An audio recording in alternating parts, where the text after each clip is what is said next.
Sorry, it took some settings. Going live. Okay, thank you, Matt. Okay, welcome everybody. Sorry, it took some settings. Going live. Okay, thank you, Matt. Okay, welcome everybody. Sorry, it took some settings. Going live. All right, we should be ready to go. Welcome everybody to Atonal Symphonies, Conversation on Blackness and Aesthetics at the Threshold of Thinking and Making, presented by Liquid Blackness, Journal of Aesthetics and Black Studies. My name is Sampada Aranke, and I'm the founding editor-in-chief of the Liquid Blackness Journal and professor of moving image studies at Georgia State University. Here with my co-editor-in-chief, Laura McLeod-Kramer, assistant professor in the Cinema Studies Institute at the University of Toronto. Hi, I'm Lauren McLeod-Kramer. So I'd like to begin tonight with two important acknowledgements. So first, this event is being hosted by Liquid Blackness, the Liquid Blackness Research Group, which is based in Atlanta, Georgia. But from my home here in Toronto, I'd like to acknowledge the land on which the University of Toronto operates. For thousands of years, it's been the traditional land of the Huron-Wendat, the Seneca, and the Mississaugas of the Credit. Today, this meeting place is still the home to many Indigenous people across Turtle Island, and we're grateful to have the opportunity to work on this land. Second, my second acknowledgement is to our generous sponsors. Thank you to the Department of Film and Media at Emory University.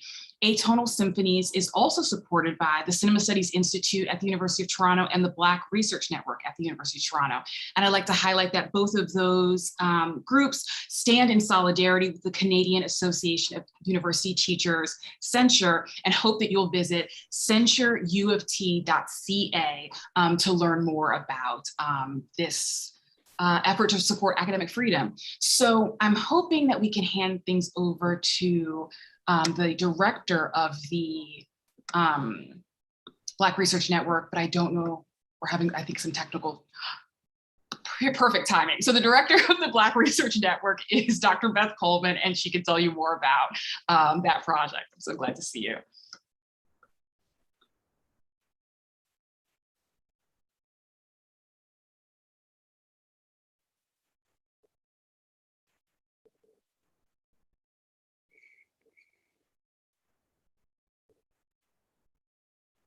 Hey, hi, you guys.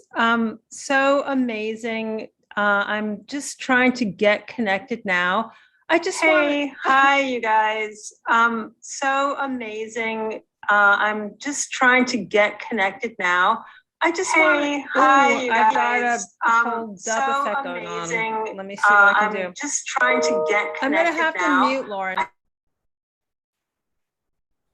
We're getting an echo, and I think that that's the issue, but I do know, because I heard it 3 different times, that Beth was really excited to be here. This is amazing. But she is going to try again tomorrow when we get started at 11 a.m. to make sure that everyone can learn about the Black Research Network at the University of Toronto, which has been an incredibly generous sponsor for this event and immediately understood the vision when it was described. Even when it wasn't fully formed in our head, Beth understood it. So we'll move on and say a little bit more about the event and introduce our guests. Yes. Okay, so we're very grateful to our participants who are contributors to issue 5.1 on liquidity and 5.2 on aesthetics. Their work is helping us launch the journal and as a space that we hope will be oriented towards certain values. The blurring of theory and practice, scholarly and creative work, institutional and non-institutional voices across seniority and generations, and our aspirational praxis of Black study. And therefore our commitment to informality and improvisation, which we just sampled right now. Perhaps risking a cacophony of voices, but hopefully if we follow John Aconfra's aspiration to create atonal symphonies in his work, also a generative informality, we strove to assemble panels that encourage conversations that might have not otherwise occurred. So I'm honored to introduce our first panelist, panelist for our first panel. Thomas F. DeFrantz, Professor of African and African American Studies and Dance at Duke University, who's a contributor to Liquid Blackness issue 5.1 on liquidity. R.A. Judy, Professor of Critical and Cultural Studies at the University of Pittsburgh, who also contributed to issue 5.1 on liquidity. And Sampada Aranke, Assistant Professor in the Art History, Theory, and Criticism Department at the School of the Art Institute Chicago, whose work will appear in the upcoming issue of Liquid Blackness 5.2 on Blackness as Process. In the next 2 days, we'll be trying to elicit a multi-directional conversation about the thresholds of thinking and making, a way to address not only the creative critical processes our contributors undertake in their scholarly and creative practice, but also more broadly, what kind of space they think a journal can make for the improvisations across these and many other thresholds. So let's get started. So I'm gonna start with the first question, and I'll start with Professor Judy. All right, sorry, we just agreed. In Sentient Flesh, but it's directed at everybody. In Sentient Flesh, Thinking in Disorder, Poesis in Black, just like in the unfungible flow of Liquid Blackness, you do two things that I really would like to ask you about. First, although in my sensibility, you're talking about aesthetic practices, you never use this term in the entire book, which was interesting for me. At the same time, you evoke the idea of the flow, which you index to the generativity of liquid movement, motions, negotiations as poesis in black, a black making, doing, signifying, which again, I'm inclined to read as Black aesthetic practice and or praxis. And of course, the distinction, if you agree to it, or at least to entertain it for a moment, is very important. And in our issue, you describe it as Poesis in Black as performative contradiction instigated by modernity's liquefaction, and an activity perpetually flying away from the capitalist commodification of life. So I wonder if this resonates with Thomas's impetus for his Watery Fold essay, which moves through sweat, drink, moisten, melt, cry, flow, swim. Thank you for that question. I'll emulate Horace and answer first with brevity, but I fear it will be obscure. So the brief answer simply is yes. A more generative response is, firstly, there is a phrase that I use in Sentient Flesh, and I use it at some great length in the Coda. And that is poetic or aesthetic community, which is a translation of the Arabic phrase, al-umma ash-sha'riyya. And I talk at great length about what that connotes.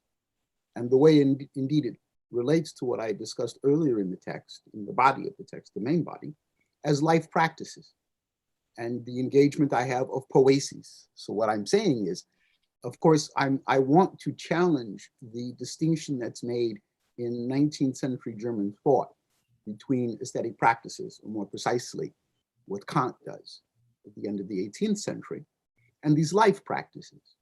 And the hinge of that distinction, the space that I move in making that distinction, is my arguing against the long history from Plato on of philosophy explaining poetry, and the distinction that Aristotle makes between episteme, being the greatest discourse for explaining the process of creativity, versus techne poetike, which is what I call technical know-how, artistic know-how.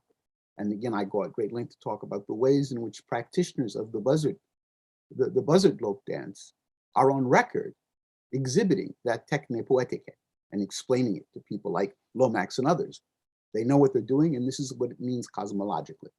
So that's a roundabout way of saying, or a long way of saying, but of course I talk about aesthetic practices. I just eschew calling them aesthetic practices as distinct from life practices. The point being precisely the way in which the practices among those individuals designated as Negro or Black, which are practices that occur in the interstices of a very rigid structure, are precisely about the saying of possibility, which, as I point out there, is precisely what Aristotle claims poiesis does. So it's all about the work of flow. And it's all about the ways in which there's an articulation and a conscientious articulation of being in the world together in flow. Right? And this speaks very much to what Thomas lays out in his rather lyrical essay, but also in some of his other writing about the nature of movement in body and fluidity and the ways in which these relate to different technologies of reproduction, or what I call in sentient flesh, mimesis.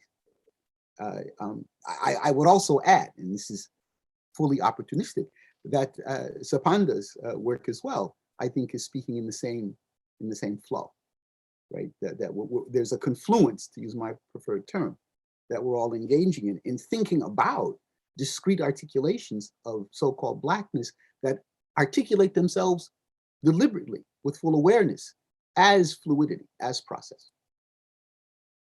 That is wonderful. And in fact, that's where I was gonna go.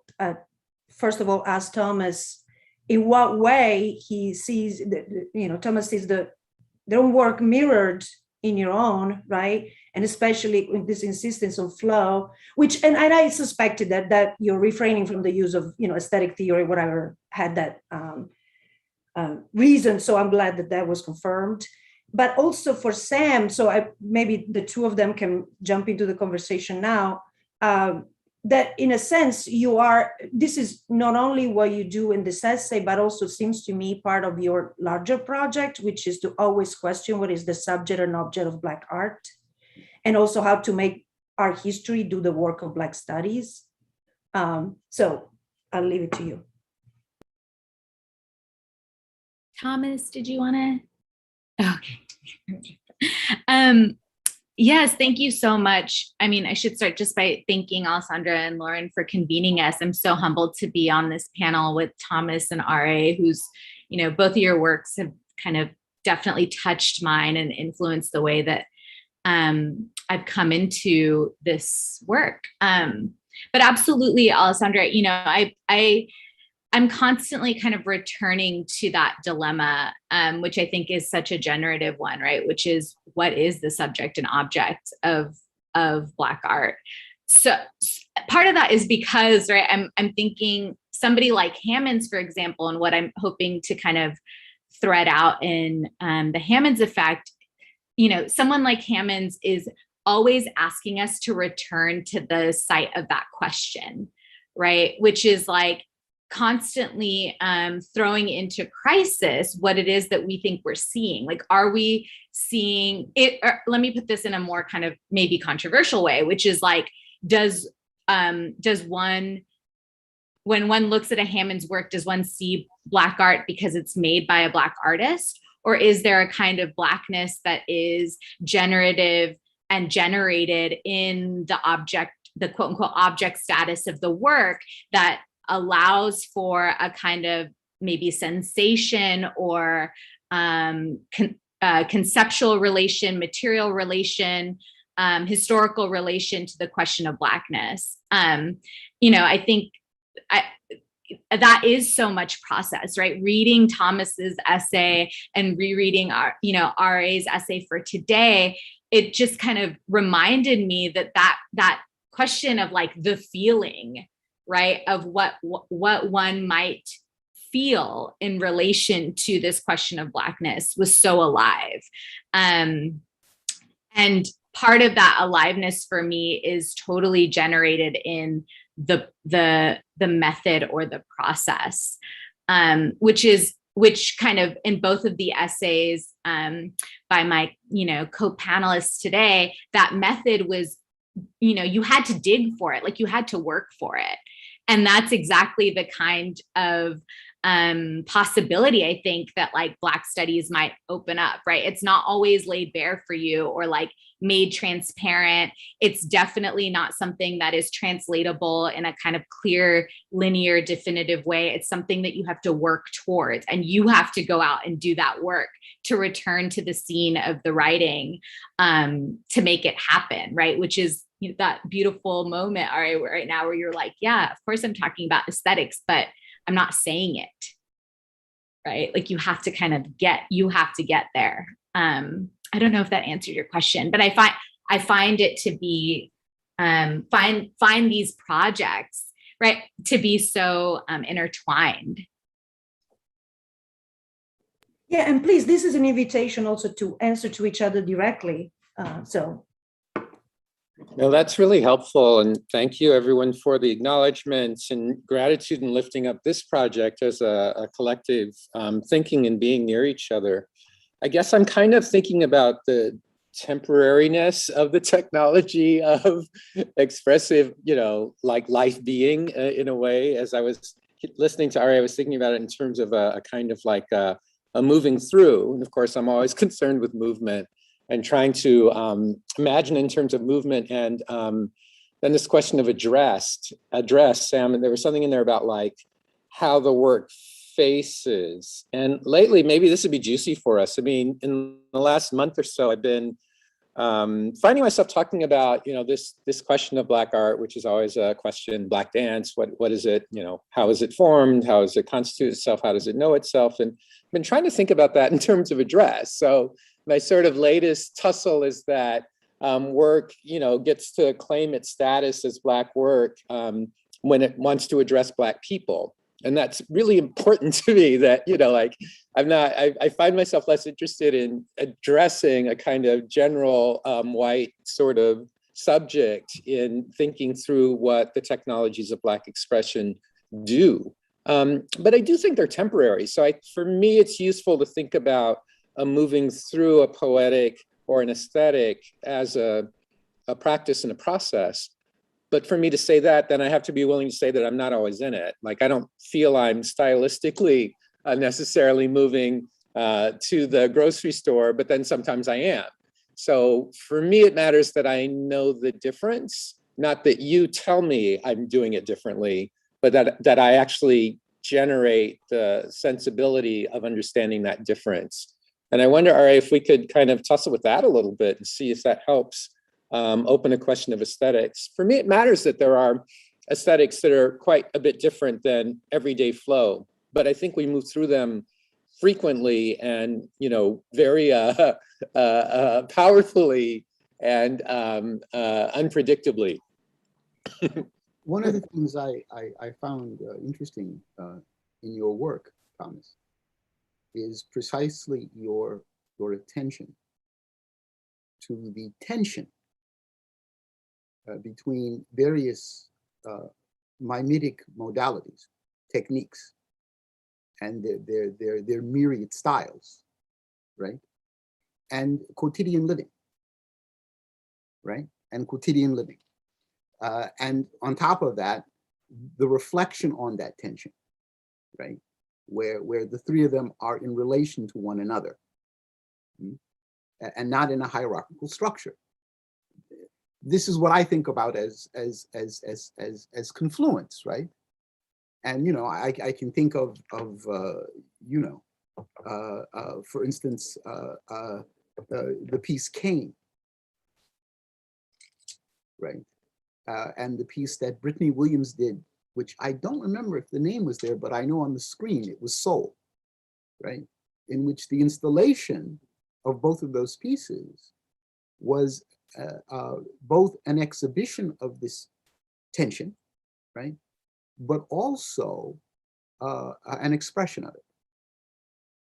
Now, for me, on the question of Blackness,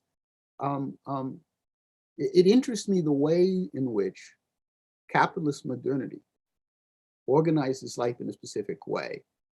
And in that organization creates a thing, the Negro, in a very particular way. And in a way that is infused completely with the grammar and dynamics of that modernity. Now, what interests me is precisely what those who are so designated do in the face of that, right?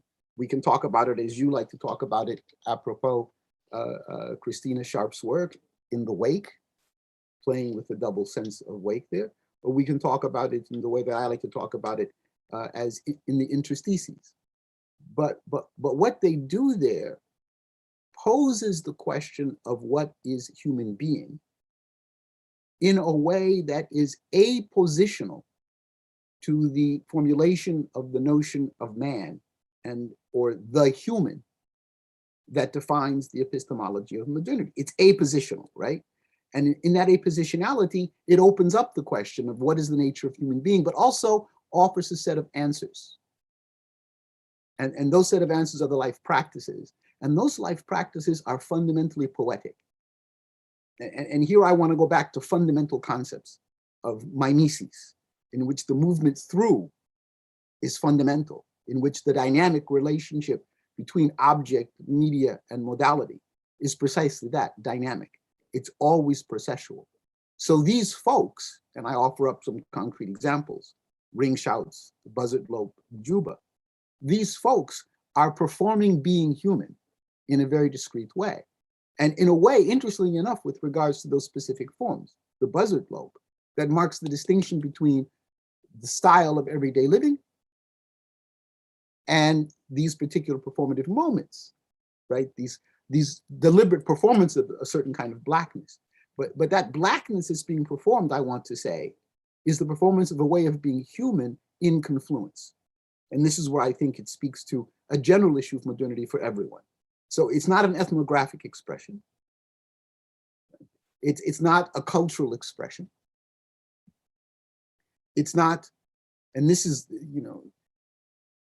Sampada, you write about the Panthers, which is something that as a young man, I'm of that generation, right? And one of my tasks in Minneapolis was to disseminate the paper. And so I was really enamored with the importance of the artistry and with Huey's critique of the transformation that was taking place in Capitol.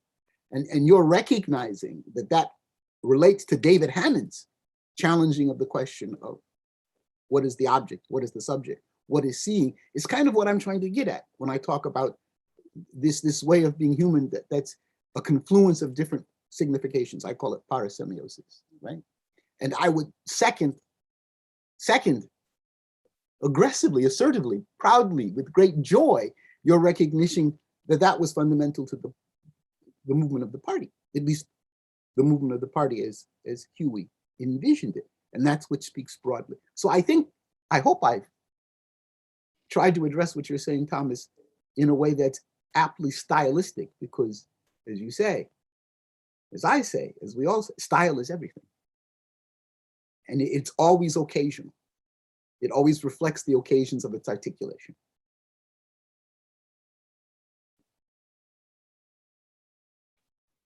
I'll jump in with a question that I hopefully is related to this. I was thinking about the way that all of the objects of study that are kind of coming up across these three pieces are anticipating the moment of liquidity or liquidation. And I guess it's because Thomas was saying, about who one is facing and the sort of like temporality of that. And so, and I think that in Thomas's piece, it's about the moistening that might happen, like as you like warm up before dancing and before making love. And I think that, Sam is helping us think the way that Hammond's is anticipating this sort of art market. And I think similarly for the artists that come up in RA's piece. So I wonder if that anticipation for liquidity or liquidation helps us think about the sort of differences in these practices, or if you can say more about that moistening, that warming up.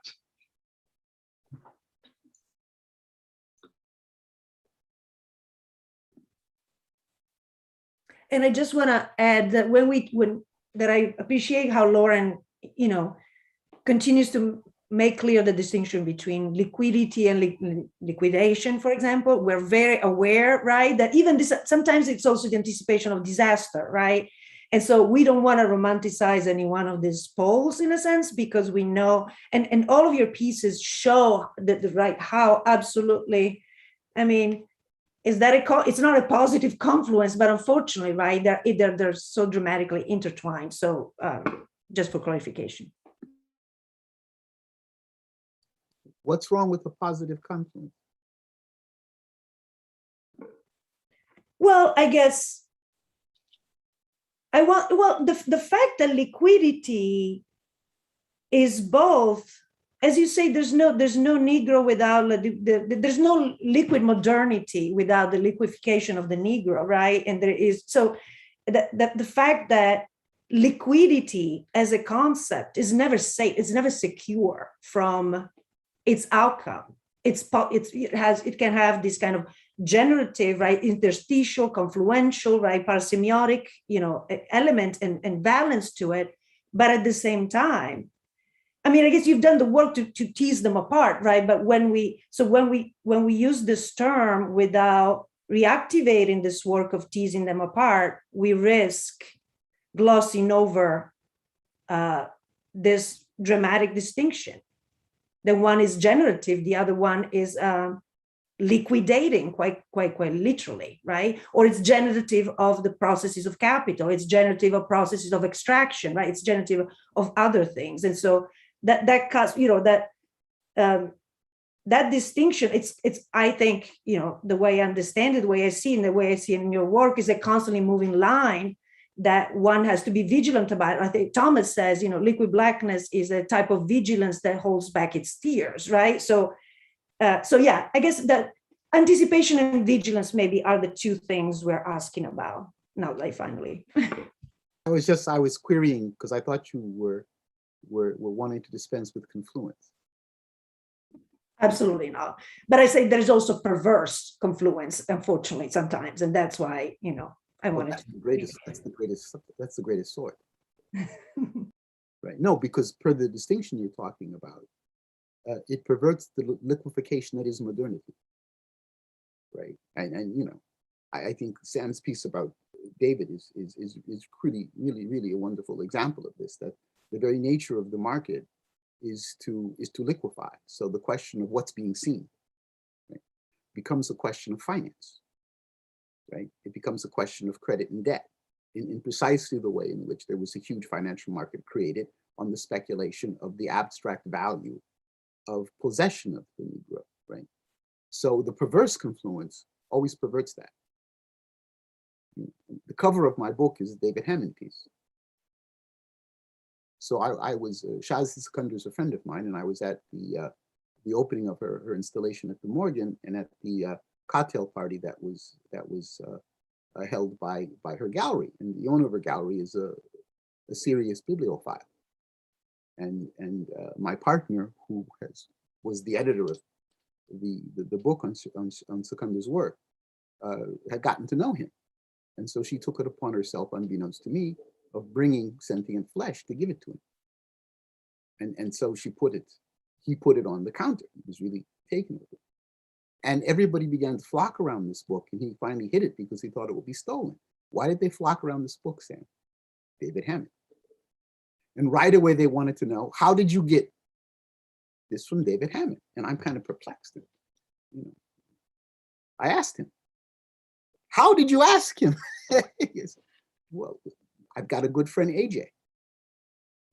How did you get to AJ? So this precisely the discourse you're talking about, which is the discourse of liquefaction. It was all about the discourse of credit and debt, where it was important to them as collectors and curators was to have control over the processes of evaluation, right? And what struck me right away about David, so the book became valuable because of David's presence, and it was ironically or oxymoronically because of his absence in presence,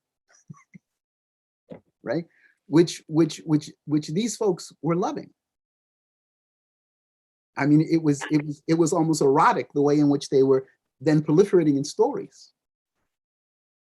Oh, I'm sure Sam can jump in here. Oh, I mean, I was literally just about to bring up Close Your Eyes and See Black, right? Which is the name of the work that's on the cover of Sentient Flesh. And, it is a fun, because I was also going to be like, what, that the dilemma that he raises, right? Which I know I keep using that word, but I think it's kind of,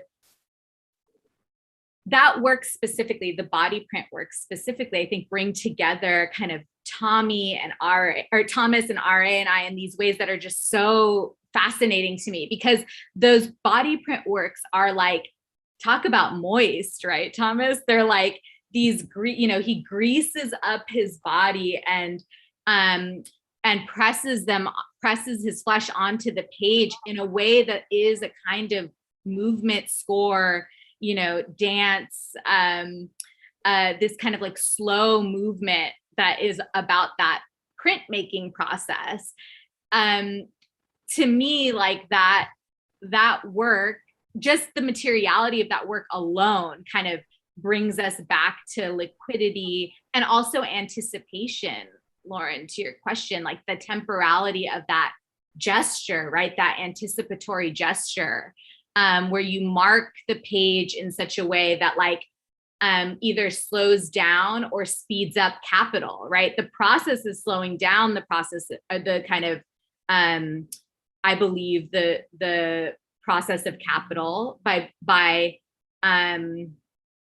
calling attention to the way that like Black flesh is actually marked and a process of mark making. But then to RA's point, right, the print itself becomes this kind of speeding up of capital, right? Where everyone crowds around the book to be like, how the fuck did you make this happen, right? And the circuits of exchange there, to me, all kind of anticipate and pull back from this idea of liquidity and liquefaction, right? Like, and the emptying out of the vessel that is David Hammond's, only to kind of regenerate it in this kind of speculative market as the myth, the man, the legend, right? I think like that there is this kind of beautiful way, and I really thought about that rereading your piece, Thomas, around that, like the way that there is so much anticipation, like sweat is so much a material of anticipation. Like I was like nervous sweating, right, for today, and I'm not even in the room with you all, right? But that's this kind of like notion that but part of what the anticipation is about is like, how does one make some kind of connection and meaning that can not be commodified for, like that, or maybe not cannot be, but doesn't have the same kinds of circuits of exchange, right, on the market that other modalities do. And maybe that's just my, kind of desire, and it's an impossible one. But that anticipation for me marks that desire, like marks a desire to have some kind of mode of relation that can crack the process of like emptying out value to be refilled by capital in various ways. I'm sorry that was like a turn, but it's, I'm buzzing. It was a lovely turn. I was, when you got a little bit in the thicket with not be able to be transformed into capital, and we all kind of went, what? That's not a thing. But there was a moment before that. I was thinking about the everyday, and I don't know if you'll like those words, RA, I'm sorry, but the everyday poesis is how I'm hearing it and trying to work with it. So please forgive me for a moment. But this idea that, dance and expressive gesture offer us maybe modes beyond language. And that seems very important in this consideration of capital. I mean, Alessandra, even as Alessandra's sort of chiding us a bit to not only have one sort of definition in the front, immediately my body says, oh yeah, because there are 5,000 simultaneously, so one or two won't do it all. And there's something about movement and gesture that can, not in the era of TikTok. I mean, we can commodify dance very easily, and we do. And even the modes that Ari's mentioning are the modes that we know because they were commodified in certain kinds of ways. The ring shout, the buzzer low. The only reason we know these modes is because capital was very much inserted into their performances. At the same time, we know there are many other kinds of modes of movement that have not necessarily been inserted into capital yet. It gets harder and harder maybe for that to remain true for Black people on the planet, but I'm curious about that. And I'm curious about the spaces where gestures offer us recourse to something that momentarily suggests a something elseness, this kind of temporary possibility that is lined up with a certain vigilance, but it's really hard to do. I don't know, something in there about embodied practice that wants to resist its recourse to a sign. To riff on Sam's turn, it's quite nice. Reading your piece, Thomas, and I'll be frank, I read as much as I could read of what both of you have written and said in various places. Two things came to mind immediately, apropos the question of sweat. And here I date myself. Love is slippery when it's wet. You got that, the Commodores. And the other one, from a homeboy of mine, at least, Morris Day. I don't sweat, I condensate, which spoke directly to the issue of cool that both you and Sam are interested in, right? Now, I want to relate that to what you just said about embodiment. And then I have a question I want to ask you about this in terms of performance in the work you're doing. In that, Buzzard Lope was commercialized, but when you listen to Bessie Jones, for example, or you listen to, as I try to point out in Sentient Flesh, Lomax, who was one of the principal commodifiers, doesn't get it, right? It's got that scene where he brings together all these people to play reconstructed instruments, and he's constituted this as a sort of pure artifact of Africa, only found in the Georgia and Carolina Sea Islands, and he's got these people from Mississippi, from West Virginia, including a white guy, and there's this great exchange between them in the recording, and Lomax says in the liner notes, I can't attest to its authenticity, but they were really getting down. But when you listen to them talk as musicians, Davis is trying to explain to the others what to do, and they're saying, we already know that, right? Love is slippery when it's wet. There's always the slipping away, which I think speaks to what Alessandra was saying about the distinction between liquefaction and liquidity, right? Which is why I was pushing for the issue of confluence, right? Or parasem. There's always a slipping away. And so quotidian poesis is there, right? They're proliferations of style, and they're choices, to use one of the terms that Sam uses. They're choices of style. And those choices of style speak to something. And working through exhibits a kind of way of thinking and being in the world that's evident in the style, right? And those who share the style can read it that way, and there are these multiple codings. So there's always a movement in this embodiment that capital never can completely exhaust.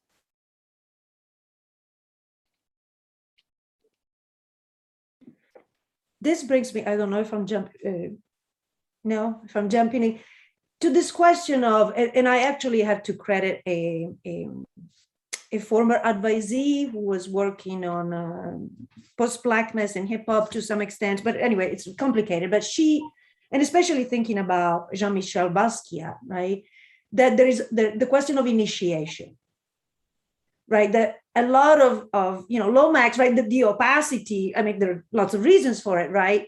But you just described a scene, a situation, right?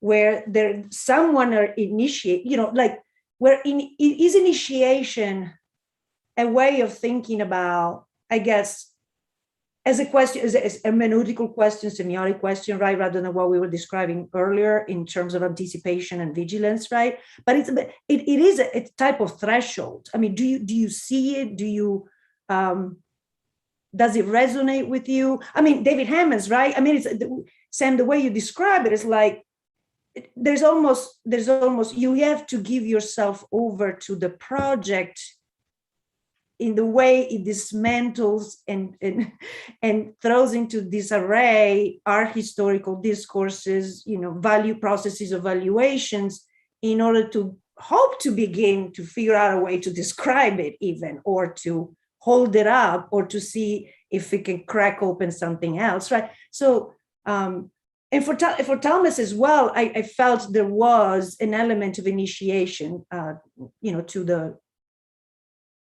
to to the work that you performed. I think of it as a performance, really. I mean, it's such not a traditional essay, right? It makes things happen. I couldn't quite render a question, but I would, just lift up that I've been fortunate enough to feel more and more available to my creative craft in my, so-called scholarly work over the last few years. So, this feels very important to be able to release a work, a piece like the one that I offered in the journal, which is much more like the performance work that I do. But I did have, 10 or 15 years of trying to write so-called what other people would say were more serious sorts of excavations.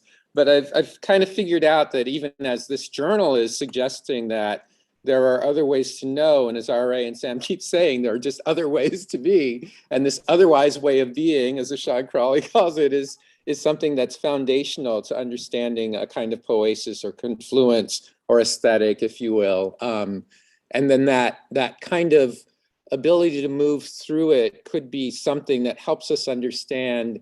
I would wonder if we could talk about beyond the human. Like, could we be beyond human? Could we resist human as the register, as Zakiya Jackson offers us again and again and again in her amazing work? What if we became more concerned with other registers that might allow us to reimagine alongside each other? That wasn't an answer, but anyway, let me stop there. Thank you.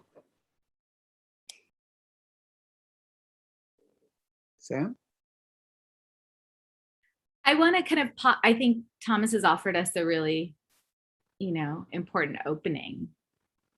So I want to give space to that in terms of the beyond. I feel like RA might have some, I don't want to put you on the spot, but there is a way that I think you called it earlier, performing being human, right? Not performing human being, but performing being human. And that to me is like I want to get in there and kind of like maybe not see that space, but just kind of be in that space for a second. Yeah, I'm inclined to give attention to the rhythm of Thomas's remark, and let the moment rest, and try to pick it up on the downbeat. I go back and forth between performances of human being and performances of being human. And I'm undecided precisely because of the way in which man, the mensch, the human, cast a shadow. But it seems to me, as I've tried to, you can see from my remarks, I'm very much interested in attending to the particularities of practices, of life practices, which is kind of in the vein of what Thomas began with in his earlier remarks, where I'm not so much interested in challenging or verifying the terms of high theory, although I'm obviously a high theorist, as I am in trying to engage those practices and performances a way of living. Okay? And so I wonder always, as I look at something like John Canoe or the Pentecostal Church. I'm not a member of the Pentecostal Church. I've attended it. I'm a Muslim, and before that, I won't say. But far removed from the Pentecostal, Although as an atheist communist, I did sing in the Baptist choir because the son of the pastor of the church told me that was where you met girls.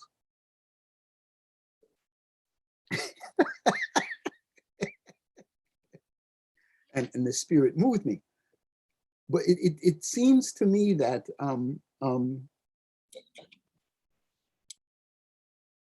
apropos the question of Blackness and a certain kind of liquid Blackness, right? A liquidity that we might want to call Black because of the nature of its liquidity, was always beyond the human. And I'm really thinking au-delà, right? So I would almost want to say before, right? The human, not in the primitive sense, but in the face of. And in the face of in a way that remains obscure. I'm with Glisson. Cherish our obscurity. So the gaze can't penetrate it, but it's right there in its face. Right? So even those commodified forms are slipping away. And there's always attending it a discourse of the slipping away, which historically has been a discourse of transmission. And if I can, this is the kind of question I wanted to ask you, Thomas, because as I look at your work and the work coming out of your lab, and I look at it in comparison to Juba or the Buzzalo, both of which have seen an interesting revival, right? And this is also apropos what you say about, Wing and Buck, or Buck and Wing. I note that in those performances, there's a very pronounced communal aspect, right? Formally in the call and response, which is also in the embodiment, the very structure of the dance, right? Where the soloist who emerges in the circle emerges from the circle, yes? And in your pieces, and this goes back to the question of what's transmitted and indeed the embodiment, the style, which relies very heavily on this, you've written about Abin Ailey, but on a very particularly inflected modern dance choreography. And I'm thinking now of Kane, for instance, in which the individuality of the performance stands out, right? In a way that does not seem to have the same communal articulation in performance as those other forms. And I wonder, is that marking a change that's taken place? And is it a change in Blackness? And I use that term here very, very gingerly, because I don't want to be accused of saying there was some essential Blackness. But apropos the question of liquidity that Alessandra is so diligently and for a long time forcing us to pay attention to, is there a change? Is there a flow?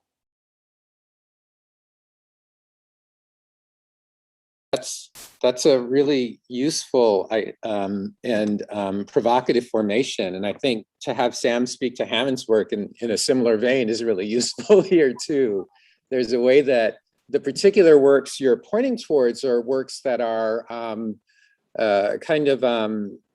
asking questions around possibility through form that's not necessarily form that's born of call and response, but then it's recast to do the work of call and response.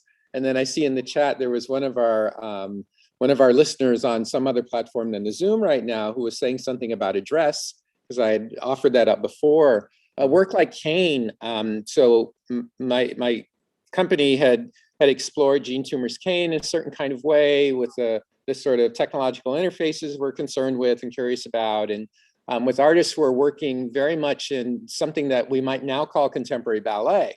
Now that work, when we show that work to an audience that is largely white or European, there's a certain kind of response. But we've shown that work at HBCUs where the audience is almost all, if you will, people who are of the call and response mode of being in gathering and assembly. And then the work feels super different. It reveals itself really differently. We might feel a little more Biggie or a little more Commodores than we do Julius Eastman or name the sort of concert artist who makes sense to you.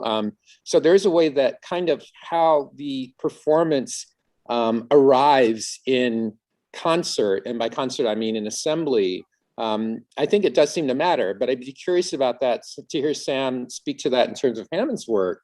Does it matter where the work is shown and who's actually in assembly around the work as you're thinking of the work? No, it's an incredible question. And I want to just lift this to show you how my brain is trying to kind of get there, because I immediately thought of David Hammond's 1983 Blizzard Ball sale, where Hammond's quite famously in front of Cooper Union, makes these snowballs of different sizes and sells them alongside other people who sell their wares, right? And there's these beautiful Dawood Bey photographs. Elena Filipovich has written a wonderful book about it, so I don't really want to get into it too much. But, you know, there we have this kind of public facing, you know, this question of address, like where Hammonds is, you know, selling these snowballs to people who just are passing. And just to kind of fast forward, in 2016 at the Mnuchin survey in New York, right, which is like this gallery in this crazy, you know, is it Upper East Side, you know, mansion, and Hammonds quite famously kind of does his thing where he, you know, secretly curates the show by like going in every day and rearranging the curator's decisions and writing on the walls and stuff. And they decide to account for 1983 Blizzard Ball Sale, which is quite possibly his most famed work in some registers, or famous works is like the work of conceptual art that, you know, David Hammonds does, which is like Facepalm. But which is all about kind of questioning the commodity, questioning value, questioning the art market. And, you know, the way they decide to restage it, and I like to think that it's Hammonds that decides to restage it, is a bowl of water next to a tiny little note by somebody who bought the work, saying like, you know, nobody will insure this work of art that we bought. Right? It's this beautiful, I mean, it's stunning. It brings together all of the things that we're trying to think of in so many ways, right? And I immediately, like, when I was reading, Thomas, your essay, and I was reading Ari's essay, that's the work that stood to me, because it brings out coolness too, right? Like, it's a snowball, right? And he's selling this snowball with so much style. And then he kind of presents this, you know, wet bowl, you know, a bowl of water with so much style. And I just, you know, there's something in there to me about who the audience is and who the mode of address is, right? And what gets transmitted in this Mnuchin career survey. It's such a like incredible moment of, you know, and I think I'm having a lot of poetic returns, because this week I just taught aesthetics of cool in my Arts of the Black Atlantic class. And I was trying to explain to my students like what it is that Robert Farris Thompson is doing. And I was like, you know it when you see it. Like, cool, you know it when you see it, right? And if you don't know it, the joke's on you.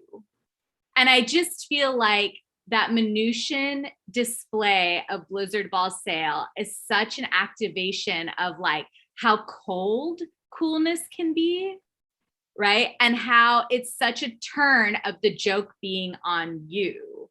In this like mansion where you have all of these Hammonds works that are crazily speculated upon and insured, right?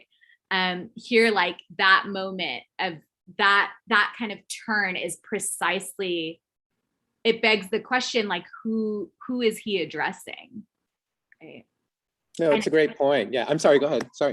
No, please, that's it. I was just on this idea of cool as a refusal, and I was thinking of it as a performer, you know, this idea that when Oscar Peterson's playing, I've been kind of obsessed with a recording of his of Girl Talk. And, you know, it starts in one register and moves through a couple of different registers in terms of the feeling. And then this idea that the cool is the refusal. And there's a moment in the recording, you know, it's a live recording, of course. And there's a moment when the bass and the drums decide to double it. They're just like, okay, we're double. And he refuses. He just doesn't do it. And he holds off a whole nother verse, and then he goes in with them. So it's like this idea, we can also hear it, is what I wanted to suggest. And we can also feel it. So we can see it, yes, but it's also something that we start to understand how to recognize in other registers besides sight too. But something about refusal, I don't know, this helping me. Cool as a refusal. You can't have me. Or you can't have what you thought you wanted, because I get to actually hold it back and release it when I'm ready. Yeah, I'm performing that being, right? Mm-hmm. There's that distance, absolutely. Mm-hmm. Wonderful. Wonderful. I just have to. You know, if I could screenshot, I would have put it up when you were talking, because it does it all, right? Yeah. Close your eyes and see black. Yeah. And of course, that bowl of water is precisely, in terms of address, an address to the market. Right?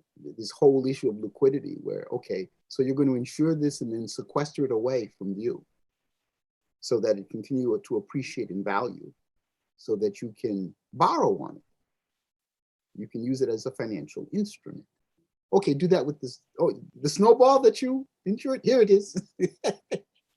You know, what are you going to do, right? So the issue of address also, picking up on Thomas's last remark, is an issue of refusal of ownership.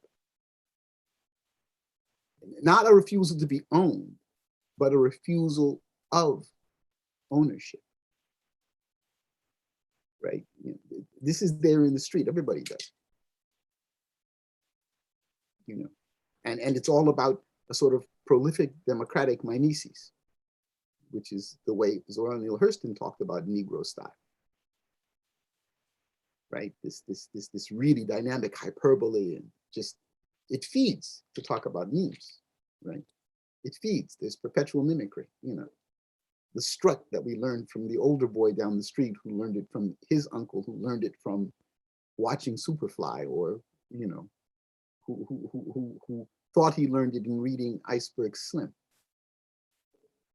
You know, and there's so many registers of that moment of style, right? That are almost all registered of refusal to own.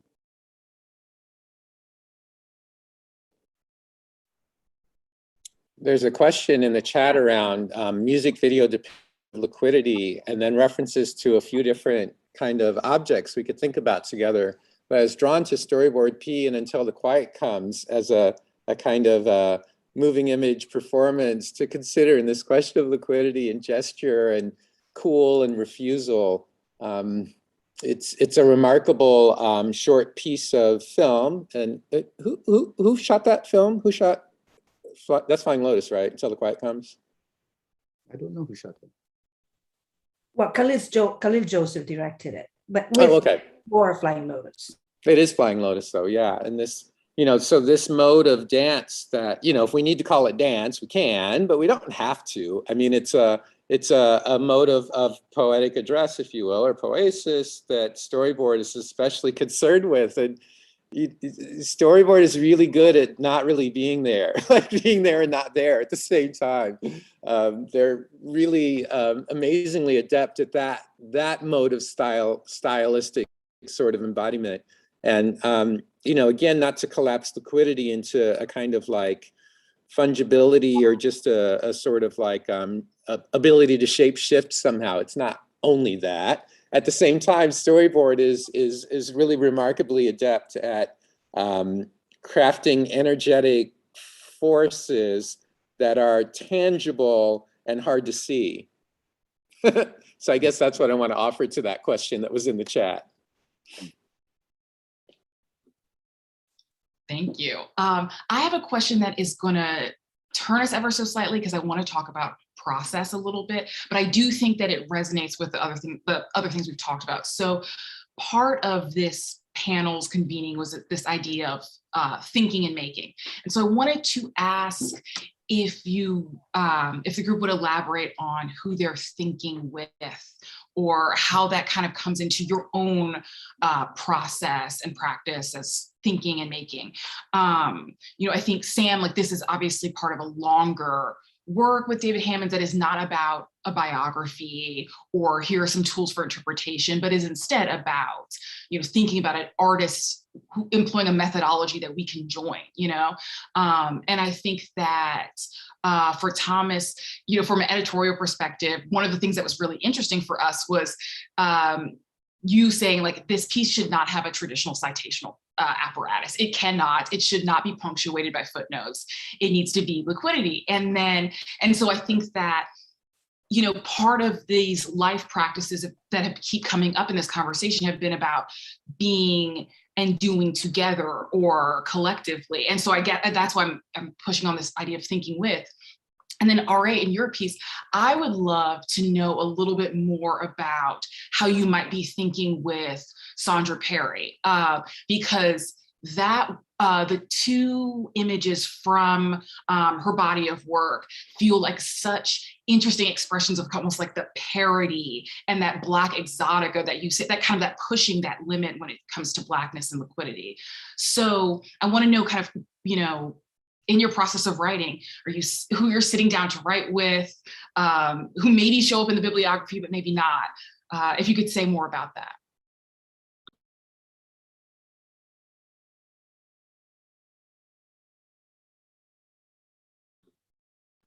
Should I start? Sure, yeah, go for it, Sam. Okay. Yeah, who I'm thinking with. I mean, I'm definitely in this, like, I feel like I could do that thing where I just list, you know, the kinds of people who are crucial to my, you know, thinking and approach to Hammonds. I mean, you know, I think the top of that list is Hammonds himself as a theorist, right? And trying to kind of, I've just heard, you know, through this entire process, when I tell people that this is the kind of second project, everybody has like a story. And one of those stories is, I don't know, I hope he's not listening. Mark Godfrey, you know, said this thing, having worked with Hammonds over the years, it's like, he reads everything about him. And I feel like, you know, this kind of like, to me, that is like such an academic, like he's such an academic. So he's kind of in this, at the top of my list. But I feel like so much of what this process has been is not only thinking, but also trying to figure out how to make. So I'm not a maker and I'm not an artist on those terms. And I've been so lucky and so privileged to like have worked in art schools for so many years and taught, you know, I teach studio artists all the time. So, and my colleagues are studio artists. So when I'm in this mode, for example, in the current book that I'm finishing up, you know, writing about political posters, I'm like, I should probably know how to, you know, run a poster. And being able to just kind of like walk in or like hit up a colleague who, you know, and be like, could you show me this process, this particular process, so that I can like feel what that feels like and hear the sounds of what that sounds like. And because, you know, so much, it's such a kind of, it's so distanced for me. It's so kind of intellectual, or it's in my brain, right? I have this idea of how it is, but it works itself out so differently, right? To see how you do a multicolor process, or you know, what it means to kind of put your finger in like grease and then put it on the page and then try to put something on it like Hammonds to get the lift of those creases is such a different mode of theory and of thinking. And I even hesitate to call it that because I don't want to run it over with that term, but just as a provisional term, you know, that has been kind of at the top of my brain, is like trying to get into a mode of study that is actually distancing myself of who I'm thinking with, and trying to instead step into a place of, which is like very difficult for me as a Virgo rising, right? Relinquish the control of thinking and get into a different modality of what it means to do and to feel that materiality. So that's kind of where my head is right now, especially with Hammonds, but across the board. This is one of those questions that I really don't like, for more reasons than I can enumerate now. Some of them have to do with the problematic of address. How I answer this question depends upon who's asking it, right? And what I'm addressing, right? The questions of process always sort of throw me off kilter, as it were, a little bit off balance, right? So I'll try and, with that caveat, attend to it in a serious way that I hope will be generative, right? So obviously, Sandra Perry, but also, I should think, obviously, Naughty by Nature. And, you know, it's very much like Sam was saying. It's for me, there is no distinction between thinking and doing, right? Thinking is a doing. And it always entails the ostensive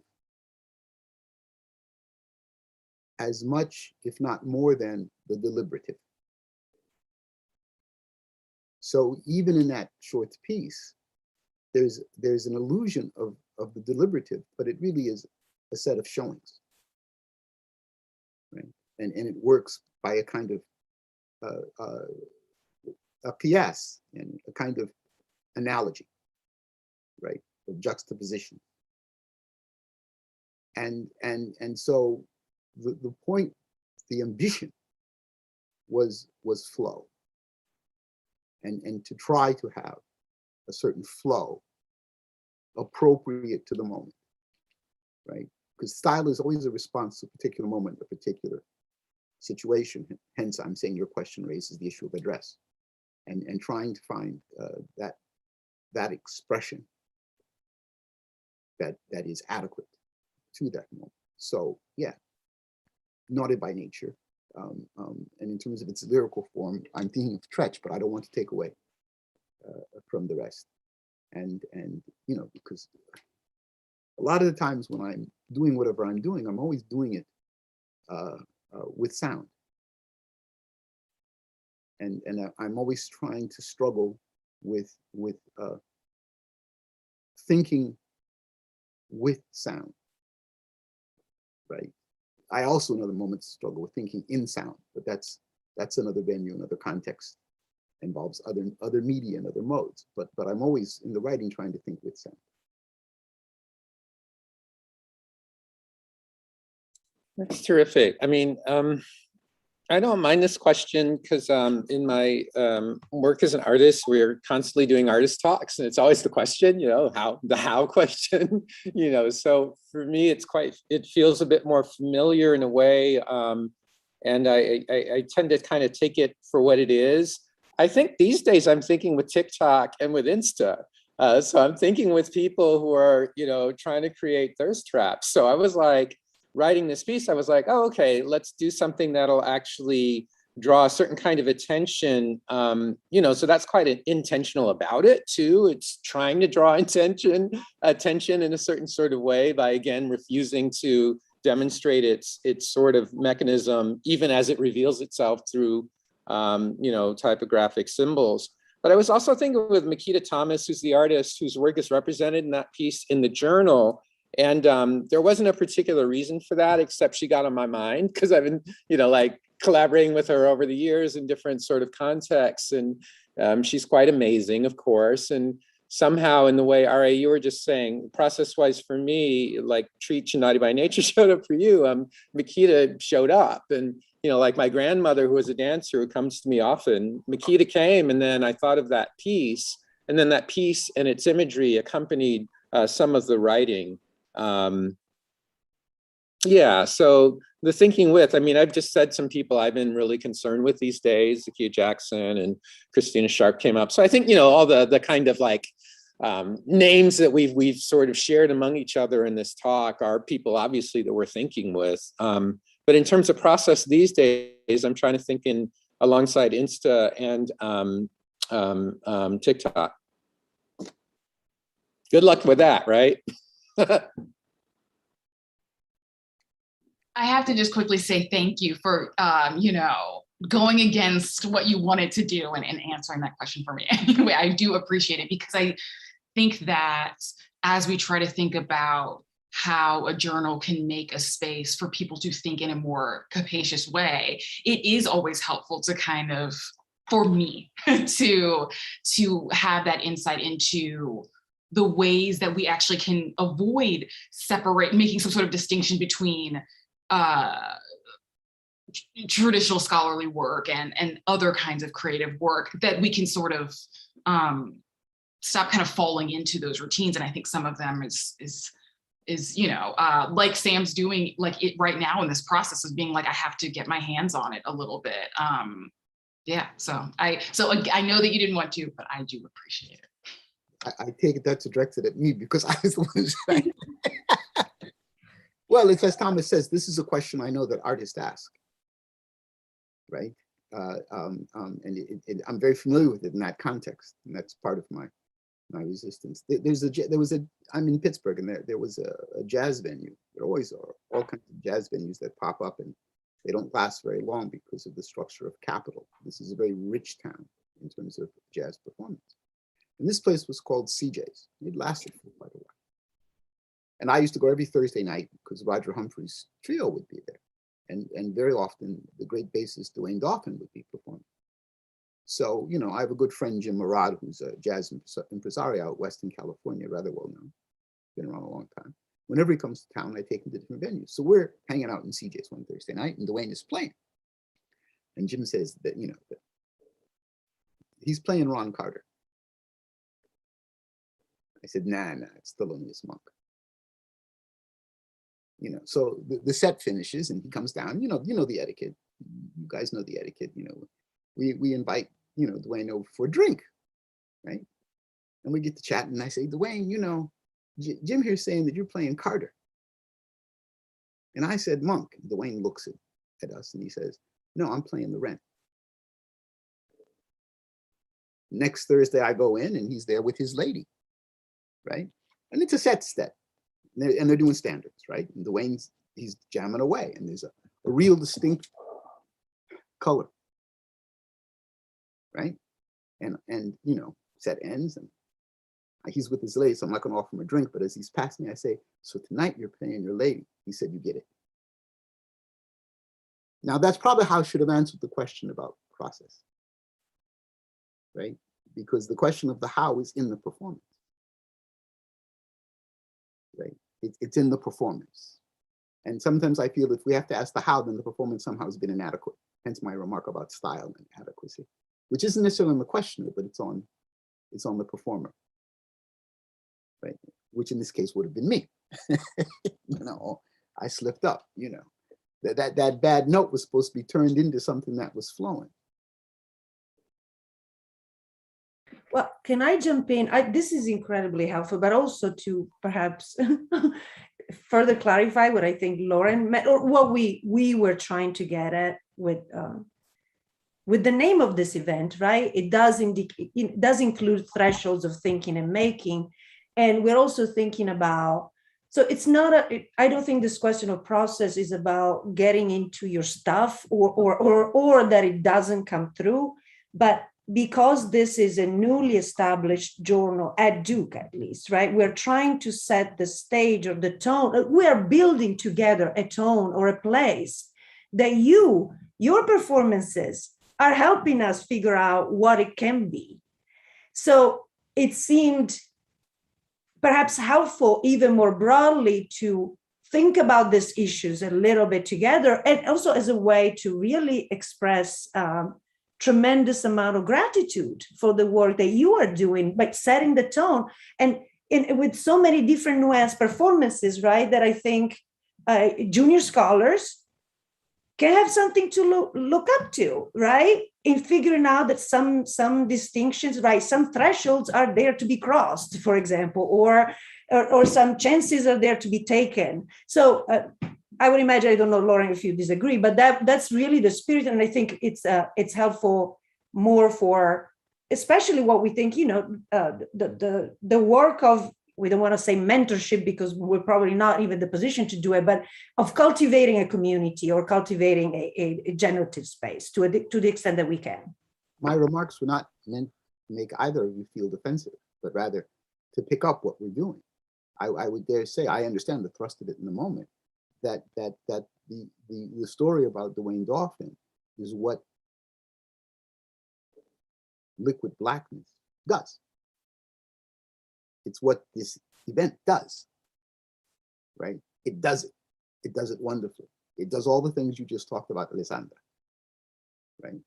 Quite eloquently and stylistically, and I've followed all the issues that have come out thus far, including the pre-Duke issues, right? And I've been struck at the ways in which you've maintained your orientation with the move to Duke, which is no small thing. So I wasn't meaning to simply be a curmudgeonly old man, or rather, let me put it this way: I wasn't meaning to attack. I was merely meaning to be a curmudgeonly old man. Thanks for that. All right. I was thinking about, there was a question in the chat around, well, the part I'm pulling out is forgetting and improvisation. And, we started with sweat and anticipation and the nervousness and this idea that, maybe a materiality of performance is a forgetting, a willingness to forget. And for me, this kind of movement from citation as the standard of the human in the academy, so I'll pile those up on each other. So citation, matters, of course. And, we need to demonstrate that we're tussling with Sylvia Wynter. At the same time, it's like the ability to sort of mobilize Black cool is maybe one way to think of it, is the ability to forget and begin again. So we begin again and begin again and begin again. And in the beginning again, there's a new assembly, a new sort of coalition building that's possible, a risk to be taken, as you just offered. And then this anticipation and this sweat, this anticipatory sort of valence becomes even more useful, maybe, in terms of structuring a possibility. Because I do think that this poesis that RA is at, is helping us sort of think alongside or think with. For me, it still also, as with Sam's work, moves towards a possibility. Like there's a movement towards, and maybe we don't know what we're moving towards, but for me, that moving towards matters. And it's an assembly, as this call is, and it's an improvisation, and it's scary, and there's anticipation, there's sweat, and we begin again. Yeah. It's a kind of a surplus lyricism. Et voila. Yeah. Well, maybe just a logistical comment. I wanna let people know that are watching the streaming version of this that obviously Thomas is taking. We're all keeping a close eye on the chat, but Thomas is faster, way faster, which is also exactly in keeping with this kind of collaborative improvisational, but I do, looking at it, I think we have touched on most things without, being too, too directive of the flow of the current conversation as well. That said, we invite any feedback or any question from the audience as we continue to discuss.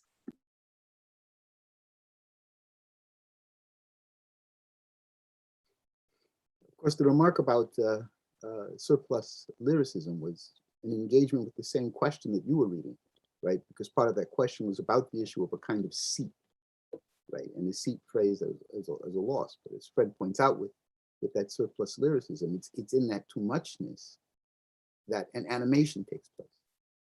So it's like the ink blot that bleeds out, And this goes back to Sandra Perry, where you can let the bleed go, and the bleed begins to articulate other vectors, right? So apparently the integrity of an object is lost, but in fact, it was never there in the first place.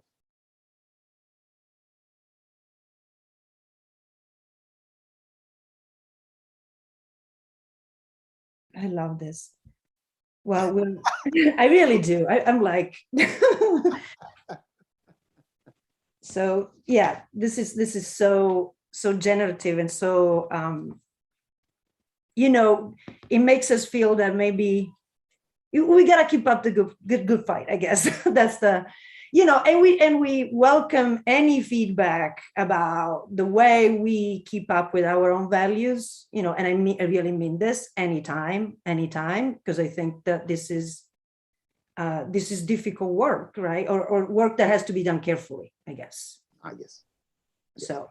That's super helpful. And, even in the Slippage Lab has a value system where, anti-racist, we say proto-feminist, but now we're turning towards Legacy Russell and starting to start saying glitch feminist to each other. We'll see how that goes. But we're also concerned with being queer affirming And anytime students come through the work, undergraduate or graduate students or postdocs, we kind of have an onboarding discussion through a value system. And I just want to lift that up. I mean, that's something that we've been able to realize through the pandemic and COVID and back into away from the keyboard, as Legacy Russell calls it. But it was something that we didn't make the same sort of time for before pandemic and lockdowns and quarantines. And I want to lift up that, the journal and your call for us to participate in this way. Alessandra, reminds us that there are other ways to operate, even as we're compressed by capital and capitalism and our, status as human or non-human, or our concerns about being objects or subjects. There are other ways to operate, and we can mobilize them, if we're so inclined. So I want to lift that up. Yeah. Bravo. Thank you. I also maybe, Lauren, unless you have something to say, make just a conclusion. I also want to say that none of this would happen without Lauren. And the way in which we have, our relationship has changed over the years as advisee, and then absolutely, devoted to the project, to, equal collaborators. I mean, it's a constant evolution and a constant experience of ways of, community and including all of the students who always, generations of students, some of them in more institutionally organized ways and many others in totally casual, spontaneous ways. And it is a community. So I just want to acknowledge all of that. And Lauren, you get the final word then.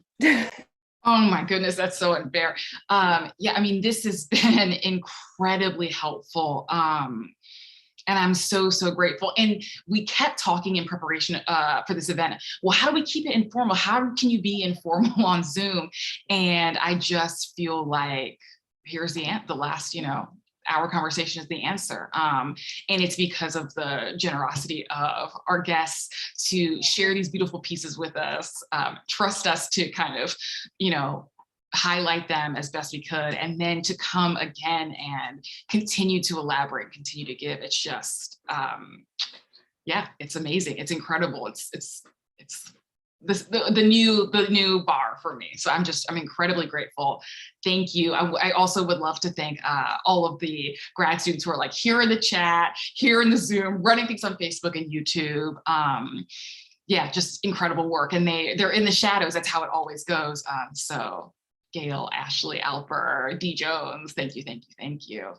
I really, really appreciate it.